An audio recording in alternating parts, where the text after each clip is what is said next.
Hello, I'm Simeon Burke, and welcome to Politics at the Crossroads, the podcast that sits at the intersection of Christian faith and political life. After a bit of a break, and as we approach the middle of the summer, I'm glad to be releasing a new episode. I had the pleasure of sitting down and speaking with Jonathan Chaplin about his life and work. Jonathan is Associate Fellow at Theos think tank, a member of the Divinity Faculty at the University of Cambridge, and was previously the first director of the Kirby Laing Institute for Christian Ethics, a position he held for 10 years. In this wide-ranging conversation, we spoke about Jonathan's experience of the breadth of Christian reflection on politics and ethics, his interest in Christian democracy, and why this movement never took off in the UK, about how the government's response to the pandemic has demonstrated both the strengths and the limits of centralised state activity, and finally, the vital need for the churches in the UK to actively form Christians for public life. I hope that you enjoy the conversation.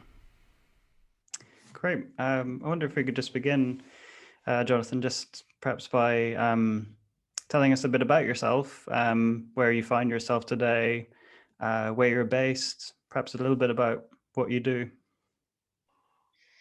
Yes, so just based in Cambridge, as I have been for the last 13 years. So for the first 11 of those, first 11 of those years, I was director of the Kirby Laing Institute for Christian Ethics, which used to be based at Tyndale House, recently moved. And in 2017, I became an independent scholar, retained an attachment to the Divinity Faculty in Cambridge, where I supervise, and recently have struck up a relationship with Theos, so I'm an associate fellow of Theos at the moment. So yes, that's where I've been for 13 odd years, and very much enjoying the freedom of being independent of university bureaucracies. That's a great gift. So I'm lapping that up, but keeping busy in a number of areas and projects, working with a number of people, writing books, articles, doing some consultancy, and so forth. Yes, we'll come back to that, especially your freshly published monograph on democracy. Before then, though, if we could just dive into the beefy question that we begin with in the series, which is sort of the topics that we like to talk about around the dinner table, right? Religion and politics. I wonder if you could just paint a picture of where you find yourself politically and theologically, perhaps a little bit as well about how you got there. Yes, so I mean, there could be a number of strands to follow here. Let me just try to focus on what I think are the main ones. So my dad was a strict and particular Baptist from Manchester. My mum was a Catholic from Merseyside.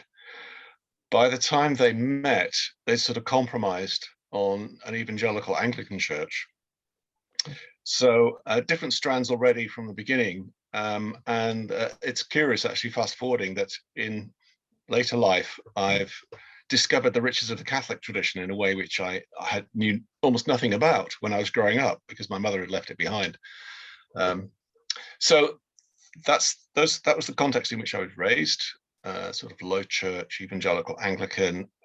By the time I was into my teens, I just found myself increasingly confronted by a gulf between, 90% of topics of conversation, sermons, attitude to the Bible, and so forth in my church circles.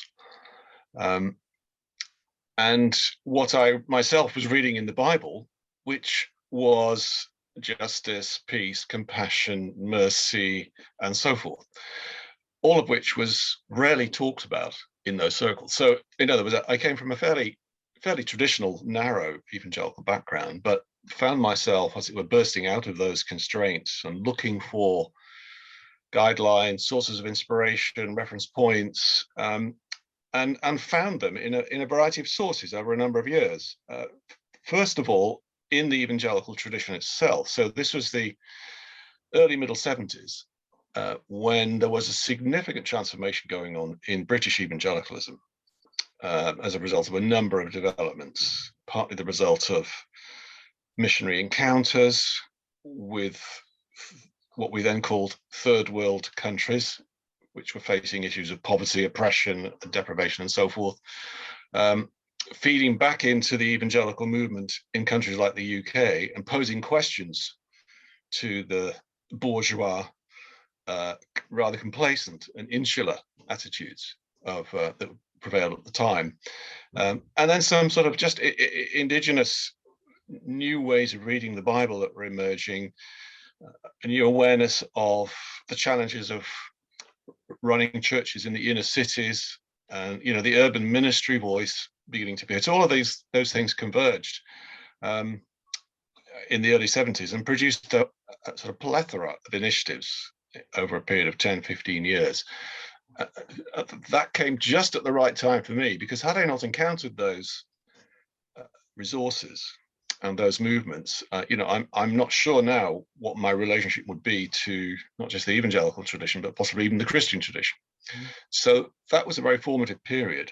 As I grew up and went to university, I began to ask the question, well, okay, how does one think about these kinds of issues in a sophisticated theoretical way? In other words, where's the intellectual heft that is going to be able to tackle these kinds of questions in a serious way from the Christian tradition? It certainly wasn't around even then in the circles I moved, just beginning to, but in really quite a rudimentary way.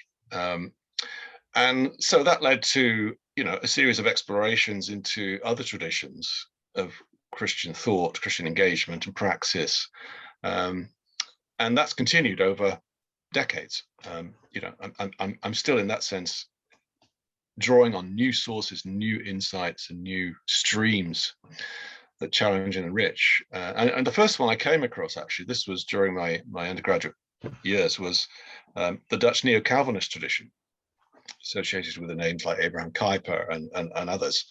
And at the time, I knew little about anything else outside of my own tradition and this one. And so it struck me forcefully that here was a wellspring of reflection and practice. In fact, the practice came first, the reflection came second, which is always interesting. Yeah. That provided some of that intellectual heft, as well as the spiritual energy, the biblical foundation, the theological reflection, and the practical engagement that sort of put all those things together. And so this, in a sense, was the first time I encountered a tradition that I thought was credible at all those levels, and that was actually having an impact, or had an impact in the past. Later, I discovered that the obvious fact that other Christian traditions have been doing this for a fair bit longer. And the first one I really encountered there was the Catholic tradition, Catholic political thought, Catholic social teaching, and began to discern immediately all sorts of convergences with the directions I was heading and the insights I was striking upon from my own sources. And that has been Catholic social thought, Catholic social teaching has been a sort of lifelong intellectual and spiritual partner ever since. My first position, actually, my first full-time position was teaching at a Catholic college in Oxford, which was tremendously enriching, not just in terms of getting a better knowledge of Catholic social and political ethics, but just living within and embodying Catholic culture, which was a profoundly enriching and intriguing experience. And so that's remained with me as well. And so that's the beginnings of my journey. Over the years, then I began to draw on a number of other sources: liberation theology, more recently ecological theology, and many others too. I mean, those are the principal ones, I think, that have left me where I am today. And I find myself just increasingly impatient about the urgency of ecumenical partnership. in this area, actually everywhere, but in this area in particular. Is that ecological theology, do you mean, by this particular area? I mean in social and political theology, right? Because the convergences are so extensive, and these different strands of Christian social political thought are so mutually enriching that it just seems stupefyingly short-sighted and insular to remain within one silo. And to deny yourself the breadth and the comprehensiveness of all these other different traditions. I mean, obviously, everyone has to be received critically. It's not some large eclectic, smorgasbord. That's not going to help anyone. But it seems to me I've increasingly become aware of and have set out to pursue and identify and publish examples of these convergences. And so, I become increasingly impatient and irritated by people who simply remain in a single silo and can't look over the fence, or pay lip service to ecumenical public theology, but don't actually practice it. And so, tribal affiliations really are self-defeating. You simply refuse to enrich yourself from the wealth of other traditions. So, since then I've become to appreciate the work of Bonhoeffer, for example, and many other modern contemporary political theologians. So that's a few snippets of the journey that I'm on. That's where I have ended up in terms of theological traditions and public theology. If you want later, we can make fine distinctions between public theology, political theology, and social theology. I'm up for that if you are, but I'll let you raise that.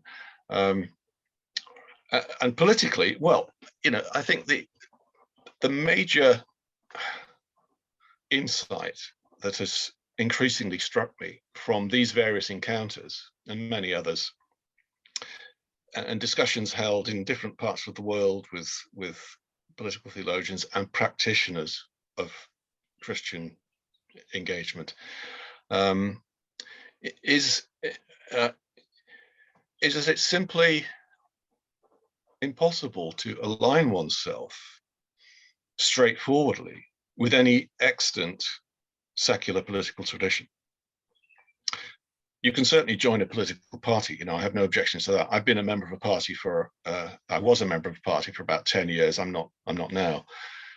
So it's not that I'm object to the prudential decision to join political parties or movements. On the contrary, all in favor of that. But one can never one always has to be an unreliable ally in these movements.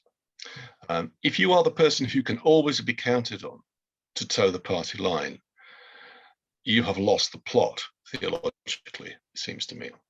Now, of course, if you're actually an MP or a councillor, let's say, as part of a parliamentary or municipal faction, sometimes the whip is cracked and you simply have to do what you have to do. But if you do it without any discomfort, then I think you're in spiritual trouble. So in that sense, the thrust of what I regard as the heart of the Christian social and political tradition must make you sit loose to all these loyalties and make you a dissenter, leave you on the brink of walking away where there's a significant divergence between your position and the one that your organization or whatever is mandating you to support.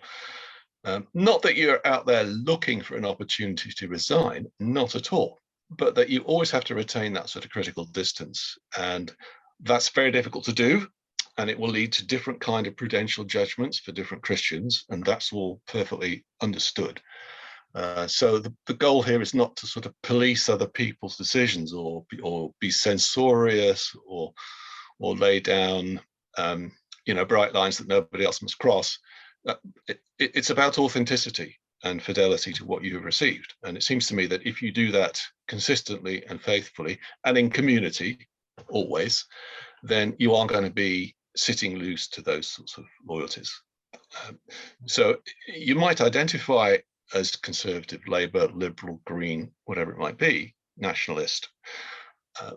No inherent problem with that, but you can never make that the final horizon of your political life and the political reflection and political decisions. You always have to be, as it were, on the edge of your seat, ready to take critical distance,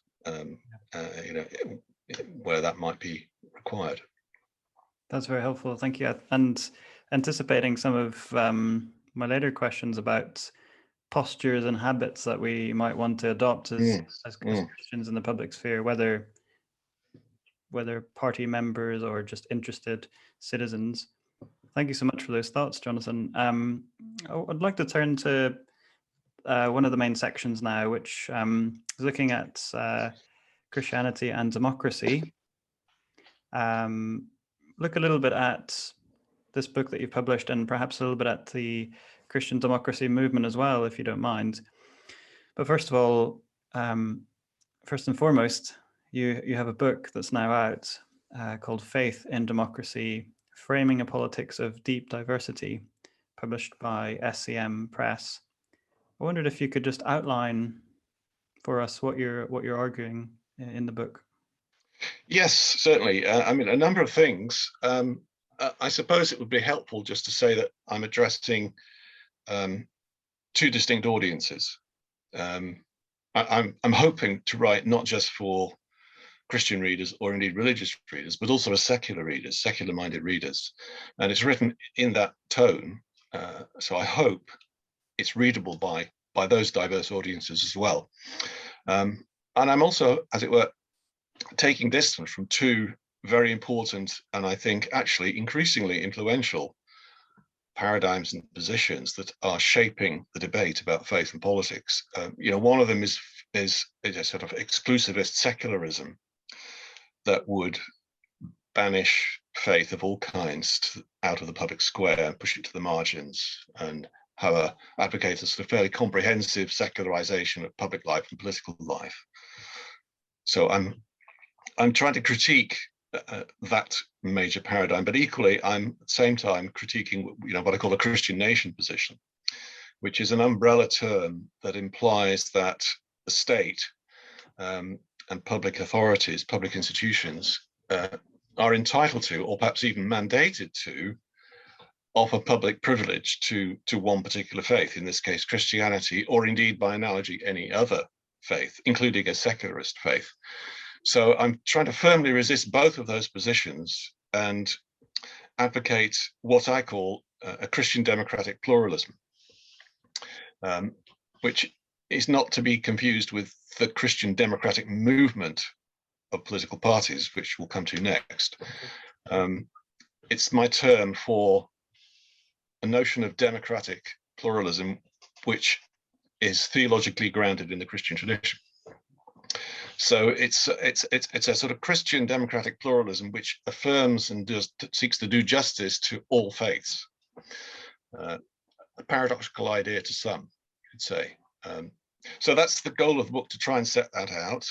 And I do that by means of discussing secularism in all its varieties. I distinguish between the secular realm, secularization, secularism as a faith, the post-secular, and so forth, to clear the ground for what I mean by secular. And one section is called, what's the secularism, rights and wrongs. And so it's not simply a blanket denunciation of everything that goes under the name of secularism, of which there are too many around by religious critics. It's an attempt to parse secularism and identify those aspects of what goes under the name of secularism that are worthy of praise and appreciation, and distinguish those from the ones which I think are damaging, retrograde, monistic, hegemonic, reductionist, and so forth. So that's an important part of the early chapters, and I try to frame the whole question of faith-based participation in democracy in terms of a sort of theology of democracy itself, which I find is often missing from such treatments. And I begin, so the first couple of chapters, in fact, try to set out what I call a sort of Christian account of constitutional democracy as the framework which is most suited to Christian political faithfulness in our times. I would put it like that. Right. Okay, that's got a claim. Yeah, and so it's not something that was affirmed in all its elements from the beginning of the church's foundation. Obviously not. It was only in the modern age that the major traditions of democracy actually began to embrace, of Christianity, began to embrace democracy.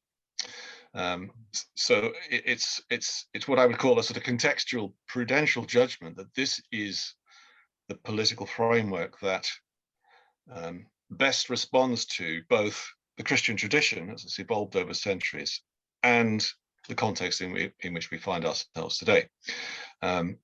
And the key move there is to ask, what is democracy in terms of what's democracy for? And here there's a basic contrast between the prevailing understanding of democracy, which has, I think, led us to our current discontents, which are multiple, which is that democracy is simply the projection of individual or tribal interests into the state in order to get from the state certain benefits, rights, claims, needs, advantages, whatever it might be. In other words, essentially, it's an interest-based kind of politics, which to me is a tragic reduction of democracy. Democracy is intended to facilitate the larger moral purpose of the state, which in the Christian tradition has been defined in terms of notions like the common good, justice, and so forth. So one has to first define what those goals are as the telos of the state or the political community, and then work backwards and say, well, what does that imply for how we should make decisions collectively as state and people to reach those goals? And so democracy in that sense is an implication, is not the starting point, it's an implication of the telos of the state. And so one first has to grasp that telos, that constitutive purpose, in order to make sense of what democracy is and why we would need it at all, and what kind of democracy we should aspire to. So those are some of the major themes in the book, and the second part of the book tries to spell this model out in terms of different areas of political life. So there's a chapter on faithful conscience, dealing with issues of freedom of conscience. For individuals, there's a chapter on faithful association, which is the place of faith-based organizations in the public realm today, not just churches, but welfare, educational, other organizations, insofar as they interact with the public realm. There's a chapter on faithful speech, which is how we should deploy faith-based language in democratic debate. And then finally, a chapter on faithful power, a hazardous term, obviously, which I explain as the deployment of legitimate democratic power in pursuit of faith-inspired political objectives.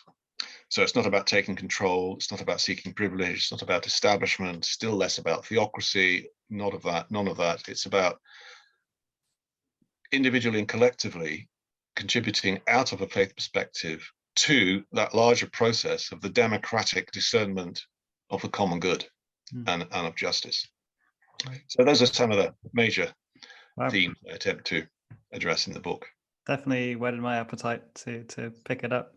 There's a lot to unpack there, and I suppose for sake of time, one thing I would be interested in hearing a bit more about was this claim that you made about, well, correct me if I'm wrong, constitutional democracy, if I've heard you right here, is, and I might not have, you can correct me, is essentially the philosophy that in a sense has most in common with the Christian tradition, or creates the best conditions for a sort of common good kind of situation. I wonder if you could perhaps correct me on that, or unpack what you were saying there. I'd be interested to hear more about that. I think I wouldn't even say that it's a philosophy that has most in common with the Christian tradition. What I want to say is actually many of its key components historically have been birthed out of the Christian tradition. Right. So it's not just that there's the Christian tradition marching along and then there's this sort of accidental convergence with something that already exists. On the contrary, it is birthed out of much of the Christian tradition, right. Slowly, painfully, through a very, very conflicted process of development, no doubt, and an arrested process of development for sure. But nonetheless, that I think is where the Christian tradition today clearly points. And what I mean by that is a system in which the people, as the body of citizens of a particular political community, are an active agent in political discernment, political debate, political decision making. So not simply a recipient or an object of government, but full partners within that larger political project that the political community exists for. And there are a number of distinctive theological reasons that over time have come to be developed to justify that active agency of the people. There are participatory arguments coming out of ecclesiology and indeed out of church history. There are what I call consent arguments that come out of already medieval theories of representation and consent that go back to the late Middle Ages, if not earlier. And then there are what I call defensive arguments, which are protective of the people. So democracy functions in that strain of argument as a protection against government oppression. It's one form of. And I try to wrap all those up together in what I call constitutional democracy, which one writer, Kenneth Grasso, an American, has said, Christianity today has, as it were, that constitutional democracy is the church's preferential option, to use that term out of liberation theology. Mm. So the church should display a preferential option for constitutional democracy. Right. So, obviously it's not any sort of direct deductive ethical command out of Christian political thought. It's the culmination of a series of intersecting, interlocking judgments that have emerged over time, and that today in our time seem to compel a preference for a constitutional democracy in which the agency of the people is fully affirmed, but is framed within a larger constitutional framework, such as the rule of law, such as the dispersal of power, such as protection of individual rights, and so forth, a strong civil society, which direct and constrain bare popular will. Right. And so that's the broad thrust of what I mean. I'm just wondering how that, in terms of putting flesh on the bone, is that things that stand out to me there, sort of presumably having a constitution.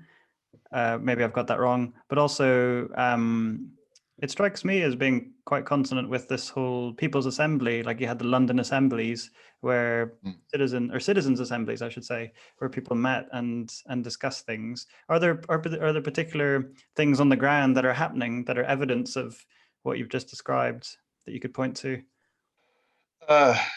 Yes and no. I mean, there are some healthy and some very unhealthy developments going on in Britain and elsewhere. So, I mean, to start with the first point you made, that presupposes having a constitution. I mean, let me clarify. By that, I don't necessarily mean what is often called a written constitution or a codified constitution. I mean, almost all constitutions in the world today are codified. That is, they emerge from or are framed by a single constitutional document, devised at a certain historical period, but then maybe evolved over time, such as the American Constitution, but many others. I mean, Britain doesn't have such a constitution. That's a secondary point. The form in which a constitution is expressed is a secondary or even a tertiary question for me. I would prefer to have a codified constitution. That would be my particular prudential judgment of what constitutional democracy should look like. But we've come a long way in Britain without one, and the system can maintain itself just about, although it's quite badly flawed, I think, for the lack of codification. But so that's a secondary issue. Developments that are conducive to this. You mentioned citizens' assemblies, people's assemblies. Yes, I don't go into this in great detail, but that would certainly be one manifestation of the participatory dimension of a constitutional democracy. So typically, constitutional democracy is thought of as a fairly kind of rarefied legal framework. But for me, a constitution ought to empower popular participation in many ways. It can't guarantee it. You can write a constitution and everyone can stay at home watching TV. So it doesn't guarantee participation. Participation has to be at the initiative of the participants, the people, in all their diversity and complexity. So it'll only ever be partial participation, but there are ways in which law and policy can enhance and make more possible, make more likely that sort of option. So I'm very much in favor of people's assemblies, citizens' assemblies. We've barely tried them in this country. There have been a couple of examples. It's difficult to see how they can be made compulsory, let's say, in any policy process. But certainly they ought to be, in my view, used much more frequently. Had we had a citizens' assembly running over a couple of years before the Brexit referendum, just think of the amount of acrimony and toxicity that we might have avoided. Not all of it, and I'm not saying the result would have gone differently, who knows, but at least there would have been a demonstrable process of patient deliberation with lots of listening and reflection and dialogue, which was just swept aside when we had. So yes, that's one example. In the book, I cite a few examples of what this might look like. That's one. Another would be just old-fashioned decentralization. Give a lot more power to local councils. The trend in this country certainly since the Second World War, and indeed before that, has been towards a progressive concentration of power in Westminster, executive power and parliamentary power. And that's been a profoundly retrograde development. And in many other countries, Germany, the Netherlands, the USA, lots of others, that has not happened to the same degree. So there's this structures of decentralization, devolution that facilitate much more local or regional decision making, and that's certainly something that would, I think, at least, would flow out of a properly participatory and more representative democracy. So, those are just some examples, but there's a lot more that could be said on that score. I can't imagine lockdown will have helped with the whole situation, and will have helped with decentralization particularly, but who knows what will happen. Well, it's funny you say that, because one of the, I think, most salient critiques of the way the government has gone about managing the pandemic is that it's far too centralized.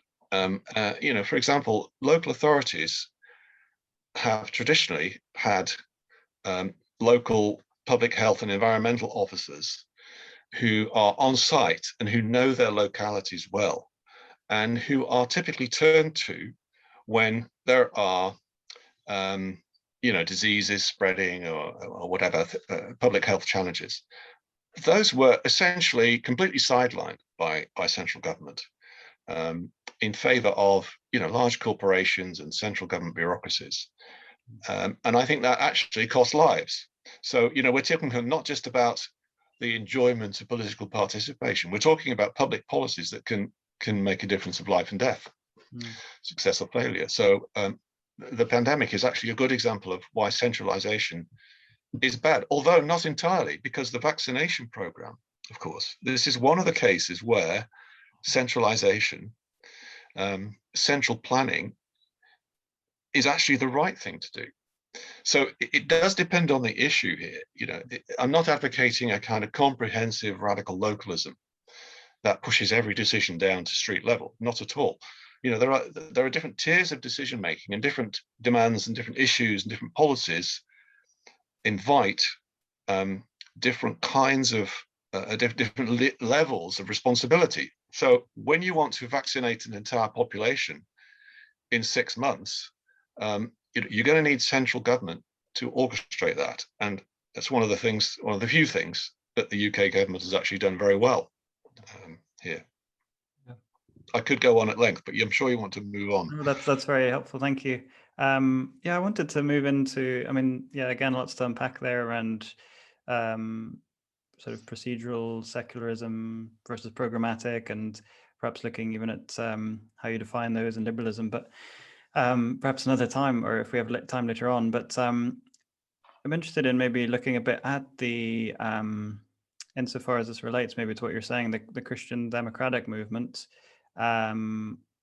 We've spoken about that before, and the fact that was particularly prominent in Germany and elsewhere on the European continent, but not in the UK, interestingly. And of course, this series has been quite UK focused.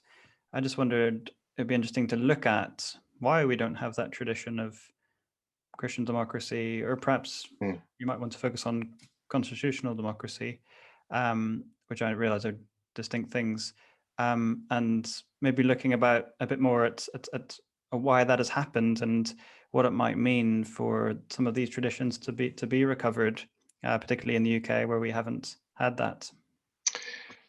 Yes. So, the striking thing about continental Christian democracy, if we just confine ourselves to that, is that on pretty much any measurement of political success, until quite recently, Christian democracy has been the most successful political movement in Europe. Electorally, in terms of years in government and so forth, it's been the most successful, and yet it's the one that British people know almost nothing about.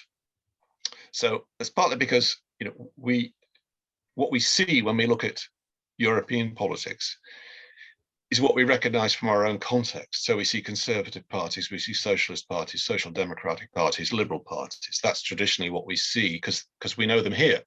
So we look abroad, and journalists look abroad, and indeed even academics look abroad in Europe, and that's what they see.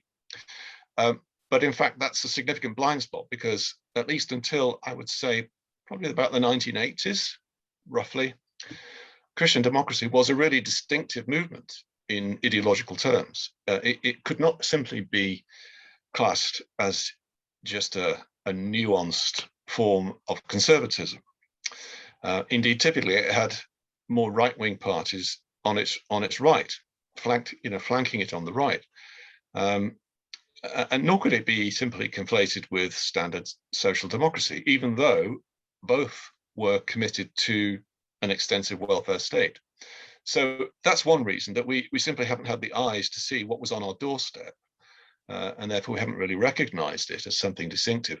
Now, that's more difficult today, because in the last 30 years or so, the distinctiveness of the movement has, I think, extensively drained away. It's lost what was distinctive about it at its heyday in the post-war years. So why has that happened?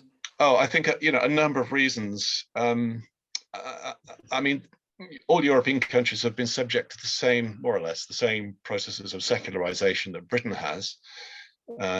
Church membership and participation has declined substantially, just as it has here, and maybe not as far gone. But and so that simply saps the energies of faith-based organizations generally. So you could say the same thing that's happened to Christian trade union movement, Christian employers association, Christian youth movements, and so forth. They've all simply suffered from that wider problem of secularization.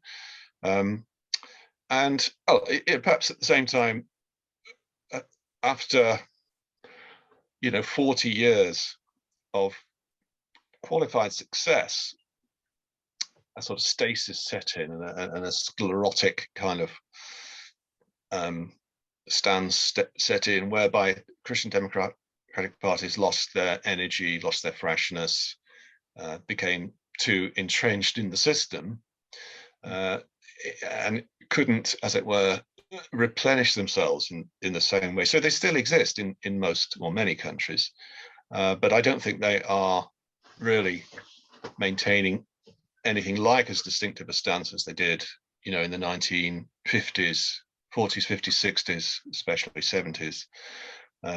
So that's some of the reasons, at least. I mean, in addition to that, in the last 20 years, of course, Christian democratic parties that were one of the 1, 2, 3 majority parties or major parties in their countries, such as Germany, Austria, the Netherlands, Belgium, Italy, especially, have suffered the fate of all mainstream political parties, which is the same as in Britain, which is a fragmentation of their electorates, and a weakening of traditional party loyalties generally, for all sorts of reasons, which transcended in one national context. So they have suffered from that as well. I mean, there are some sections, and well, of course, then there's the unique case of Italy, where the Christian Democrat Party simply imploded as its endemic corruption became exposed, you know, in the 80s and 90s,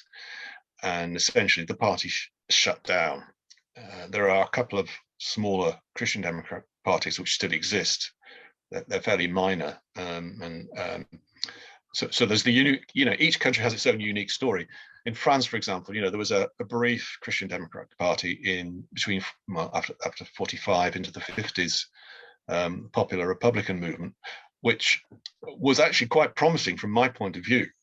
It was one of the better examples of a Christian democratic vision, but it simply got squeezed out by, you know, Gaullism and other political parties, never attained the momentum that the other parties. So basic story is each country has its own trajectory, but there are some generic patterns as well. Why not in Britain? Well, that's very interesting. I have a book on my shelf called Christian Democracy in Europe, which has a chapter in it entitled Britain, Christian Democrats Without a Party. And it tells the story of a very interesting movement, largely Catholic, almost entirely Catholic, from around about the 1940s, 50s, sort of faded in the 60s, which came to expression in a number of social political organizations and journals, which was very much indebted to Catholic social teaching, Catholic political thought of the day. So it's pre-Vatican II. You know, these things flourished for a number of years in certain circles, but they never made anything like sufficient breakthrough to acquire, you know, wider electoral support. So there have been attempts, you know, over the years. And later, in the 1990s, there was an ecumenical group, which in fact I was part of for a short while, called the Movement for Christian Democracy, that was attempting, as it were, to pick up that torch in a new situation and try to offer a distinctive voice that was indeed rooted in some of the elements of Christian democratic thought. And for a while, you know, it was moderately successful in developing a vision, you know, some policies, a small movement behind it. But again, eventually it sort of dissipated for a number of reasons that I could explain if you wanted to. Now, the larger background here is, you know, why was there no Christian Democratic Party emerging in Britain when so many of them did in other European countries? And the answer is, you could describe it as either, you know, the glass is half full or the glass is half empty. So you could put it this way, that one of the major reasons why these Christian Democratic parties were formed in Europe, continental Europe, end of the 19th, early 20th century, is because there was a militantly anti-clerical secular opposition. So this was the case across many European countries, certainly in Germany, the Netherlands, in Belgium, in France, obviously. And this was this kind of hegemonic liberalism that was quite anti-clerical and in some cases anti-Christian. And so Christians at that time found themselves effectively sort of shut out of the major secular parties, socialist, liberal especially, but also to some extent the conservative parties that were much more traditionalist than Christian. And so they were effectively kind of disenfranchised, and therefore were almost forced to create their own vehicles, their own political parties, to represent their positions and their concerns and their visions. That kind of anti-clericalism never took root in Britain, at least only on the margins. So there was never a kind of hegemonic militant form of secularism emerging in the late 19th century that forced Christians out of the major parties. On the contrary, what you find is, and I'm now spilling over into one of your other questions, what you find is that you find an active and significant Christian presence in pretty much all the major parties in the 19th and early 20th centuries. Dissipating into the other major parties rather than coalescing or coagulating one. Yeah, so as you were discussing with Tim Farron, I mean, liberalism, one of its principal moral energies was nonconformity. The independent churches, and that brought with it a huge sort of surge of support, mobilization, and indeed ideas, which, as it were, fueled the party and nourished the party for many years, alongside others. It wasn't obviously entirely Christian, not at all. So somebody like Gladstone, for example, is a prime example of that, who, as it were, embodied, even though he himself was Anglican, he sort of embodied the kind of nonconformist ethic and politics that came out of that movement. And you could tell a similar story with conservatism. It's a bit harder to pin down precisely where the sources are there, but they're certainly deep. And they're still alive, of course, arguably. And of course, in the Labour Party, it was trade unions and Methodist chapels, and churches were vital to the emergence and sustenance of the early Labour Party, end of the late 19th, early 20th centuries, and that continued certainly in the Labour Party until. As an effective force, certainly until the Second World War. It dissipated somewhat after that, but it's because it's still alive. So in other words, Christians were not forced out of secular parties to form their own parties. Yeah, that's in a sense that was a positive historical possibility in that respect. And it's an interesting question to ask. Could there ever be circumstances in Britain, are the foreseeable circumstances in Britain where the existing parties would be perceived to have diverged so significantly from fundamental Christian political convictions that Christians would feel motivated to form a new Christian political party? That's a fascinating question, which is difficult to predict. I mean, there are actually two very small Christian parties that exist now. One of them was an offshoot of the Movement for Christian Democracy, emerged in the late 90s, 2000s, still exists. Number of council seats it possesses. It's never won a parliamentary seat, I don't think. No, I don't think it has. And then the later group called the Christian Party, which started out, a very conservative outfit.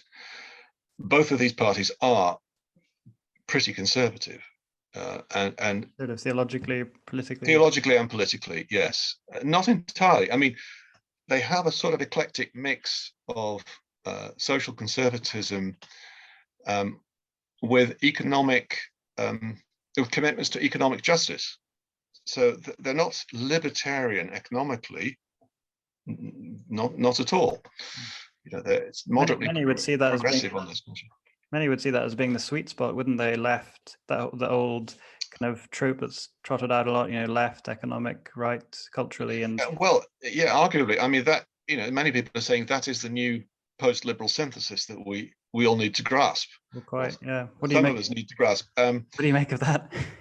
Well, I mean, I'm broadly sympathetic to that. Actually, I mean, I find myself a sort of sympathetic fellow traveller with Blue Labour, for example, and to some extent Red Toryism. These are creative movements which I think really we should take very seriously, and I'm quite supportive of them, with a big exception of Brexit, by the way, but that's another debate. Sure.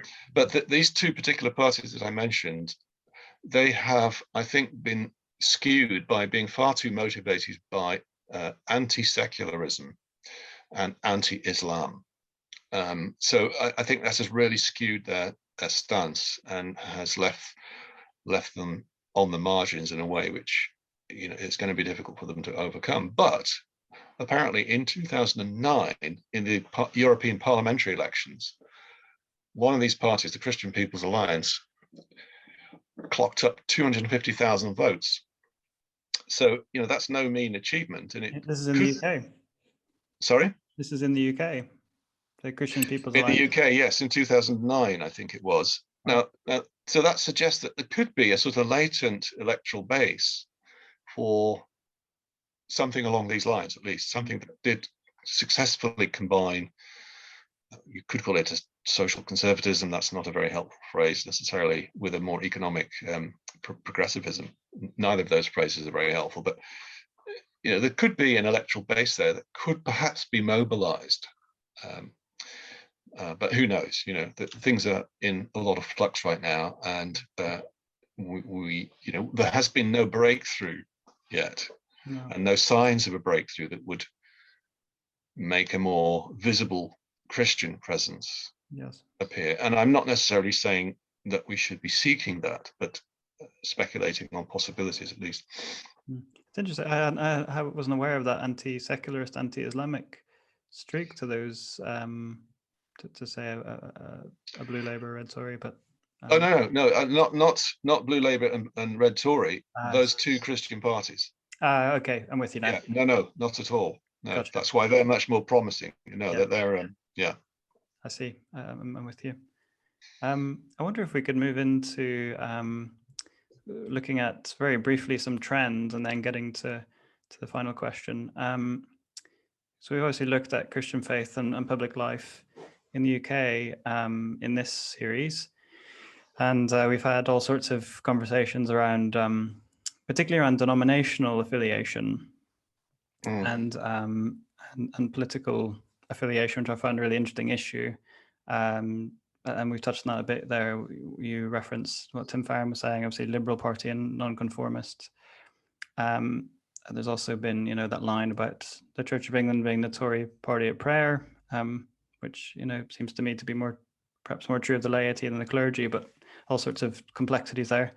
And then, of course, Catholic social teaching and some of the post-liberal movement as well, to some extent.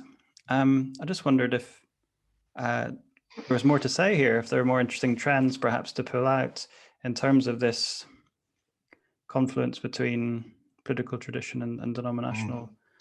Yes, I mean, you can trace those affiliations historically quite convincingly. And you know, in the 19th century, Anglicanism was indeed the Tory party at prayer. I mean, it was definitely allied with the Conservative Party, and that continued until, you know, mid-century, the 20th century, pretty much, with some exceptions, of course. You know, there was always Anglican socialism and so forth, but that was the predominant, certainly at the elite level.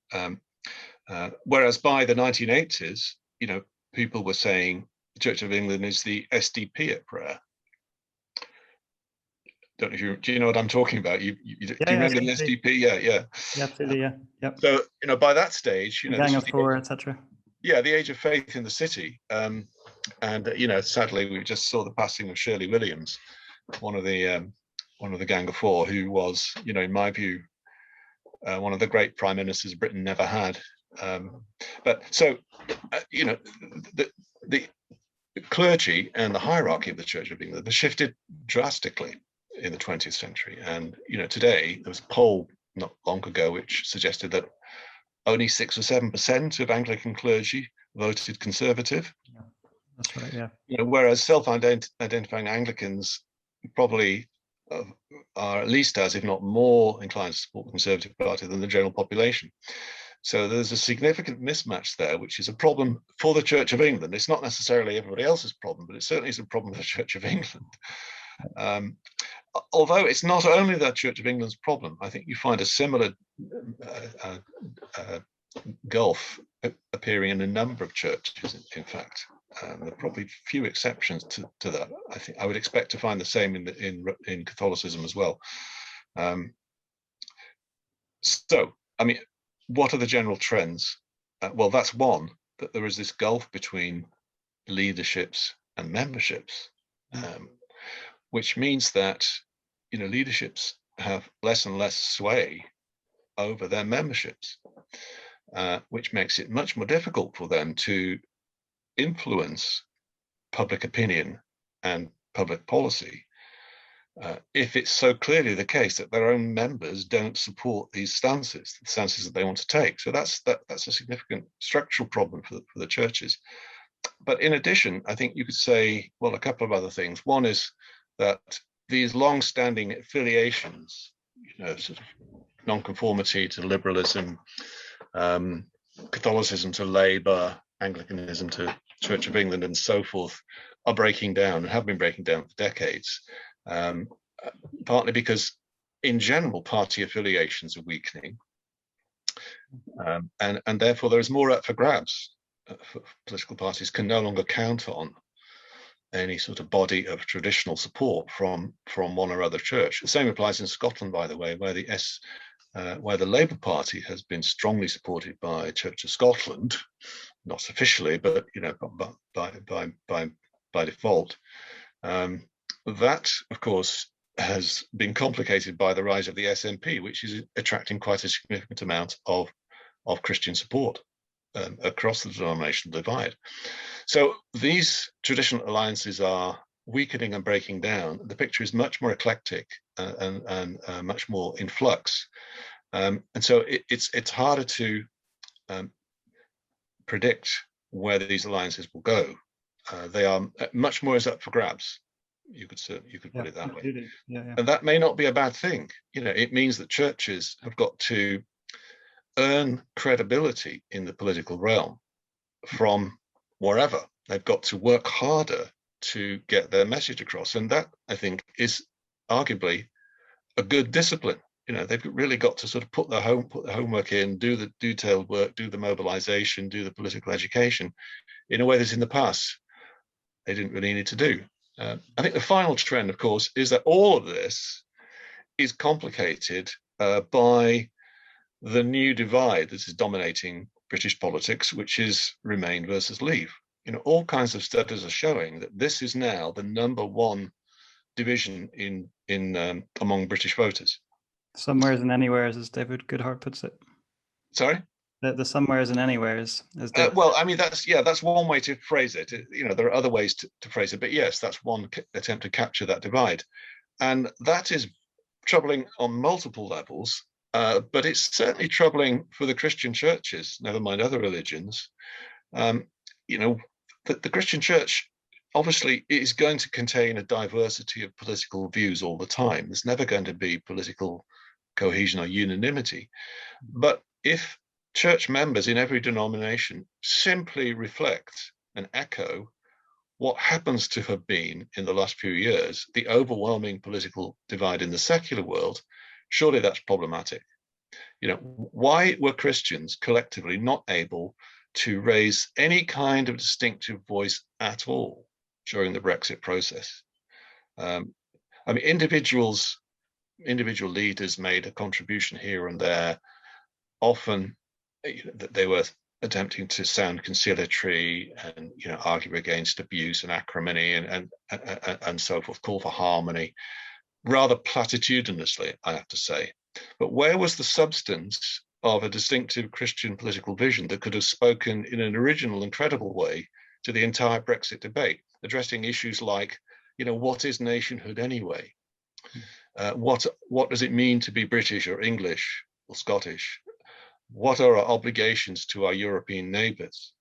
You know, what does international justice mean for our membership of the EU? These sorts of thick questions of political morality.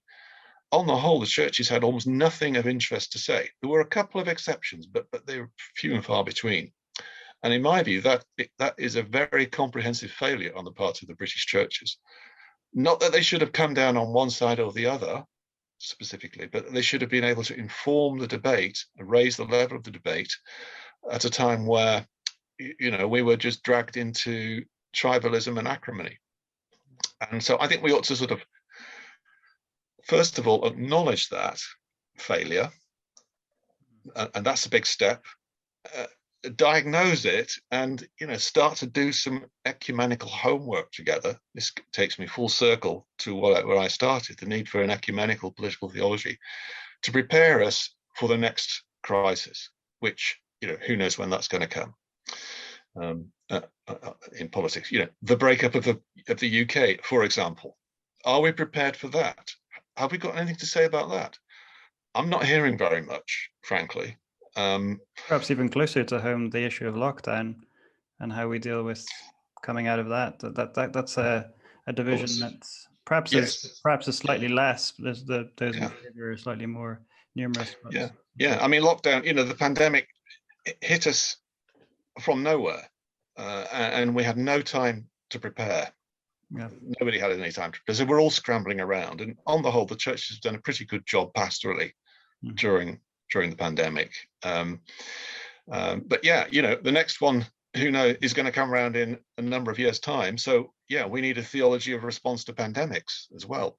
But we also need a theology of political order, international order, national identity, statehood, the relation between states and nations and democracy and so forth. These things are crying out for some serious, concerted ecumenical political theology, and anyone who can contribute to that, I think, is worth their weight in gold.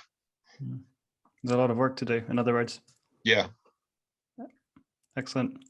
Just a final question then, Jonathan, to pull everything together. I usually ask guests about sort of how their faith informs their political tradition and so on. I wonder if I could just put a slightly different twist on it in our discussion here, and ask you maybe perhaps to consider our listeners or viewers and where the rubber hits the road for them as they sort of navigate this intersection between their faith and their political convictions. And I'm thinking, I suppose, of the habits and the attitudes and postures that come that we hold as Christians in politics, whether members of parties or not. If I could frame it this way, we obviously live in an age of in an era of the 24-hour news cycle, where attention is constantly being grabbed by big tech. We also, as we've just touched on, live in an age of increasingly narrow tribalism and insulated echo chambers. I just wondered if you could maybe speak to some of the habits and the attitudes and practices that we as Christians should look to be adopting as we engage. Yeah, that is a very interesting question. So when I described my early and subsequent theological influences, I did not mention the school of thought associated with Stanley Hauerwas, for example, and in a different way by Bonhoeffer. But both of those thinkers represent a really important strand of contemporary theology. It's not just political theology, which is centered on formation, Christian formation, and the indispensability of an effective and a robust and a thick ecclesial community for the process of formation of the whole person in all different sides of life. Evangelicals might call it discipleship. Others might call it cultivation of the virtues.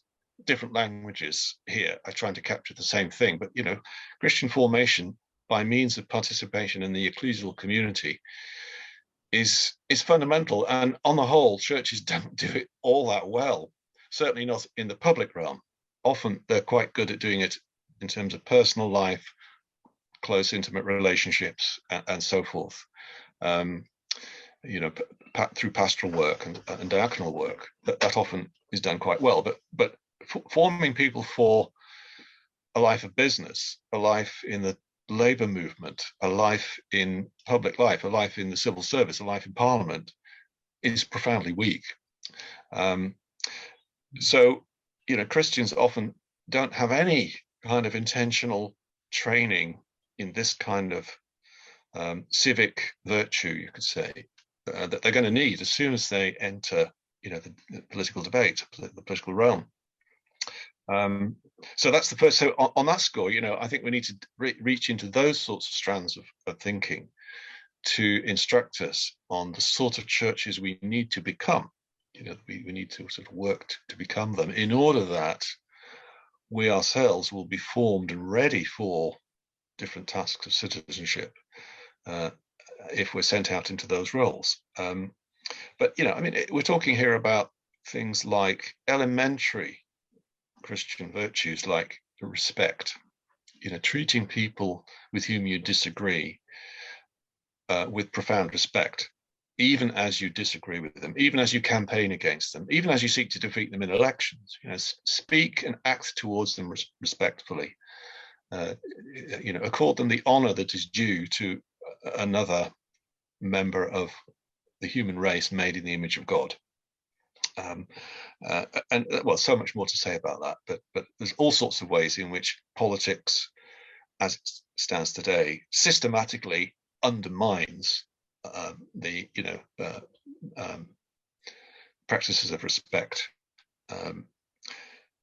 Wisdom is another one. It's sort of obvious to say, but we've lost it to a considerable extent. So, if the church formed people in wisdom, what does that mean? Well, it's a sort of whole person process. It's not just assenting to a certain set of intellectual propositions or doctrines. It does involve being rooted in the scriptures and in Christian tradition, for sure. So there's an intellectual dimension to it. There's a doctrinal and ethical element to it, but it's about judgment. It's about discernment. It's about making, prudentially rich decisions in all spheres of life. And in politics, these are as difficult and as complex, if not more so, than in any other sphere of life. And so, we need to train people in processes of what you might call institutional public wisdom, whereby they are equipped to make these decisions, exercise leadership roles, cope with defeat, accommodate themselves to circumstances that they can't change, while knowing when to strike out boldly and bravely in order to break new ground. All those sorts of things. And finally, patience. Patience is completely antithetical to so much of contemporary public culture. Everybody wants instant communication, instant result, instant satisfaction, instant success. And although I've never actually held political office, anyone who has can tell you that, if you don't have patience, you will quit, very quickly. We need to train people up for, what someone's called the long obedience. And there's a long obedience in politics. And those people who are at the end of their political careers that we revere, whether they're Christians or not, are people who have learned the virtue of patience. And patience is not passive. On the contrary, it's a special kind of alertness to circumstance, to possibility, and a certain kind of response to setback and failure.